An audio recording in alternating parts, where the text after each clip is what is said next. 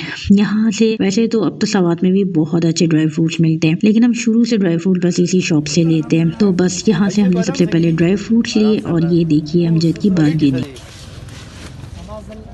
Rate 32 da para 300 रुपये दे दा 2200 रुपये दे दा 2400 दे दा 2200 दे दा 2800 रुपये आगा 2400 टोल लगे दा खैर क्वालिटी और ये थी हमारी शॉपिंग जो कि हमने कारखानों से की। और उसके बाद फिर रात में मैं अपनी नन के घर आ गई, क्योंकि वो हयाताबाद में ही रहती है और कारखानों के बहुत करीब है वो। और she made a yummylicious dinner for us, और आज अमजद की बर्थडे भी थी, सो आई ऑर्डर्ड अ केक, और फिर वो हमने मिलके सेलिब्रेट भी की। अच्छा, अभी तक अगर आपने मेरे चैनल को सब्सक्राइब नहीं किया तो डू सब्सक्राइब, ताकि आप तक मेरे मज़े मज़े के व्लॉग पहुँच जाया करें। और बाकी बातें छोड़ें, ये देखें ये तोते, एक का नाम है रॉबर्ट, एक का नाम है जूली। ये मेरी नन के बच्चों ने अपनी लिए लिए हैं, और मुझे भी इतना दिल हो गया है कि मैं अपने लिए बातें करने वाला तोता लूं। So that's all from my end. Hope you like my vlog. Keep watching it and do share with your friends and family. Thank you and Allah Hafiz.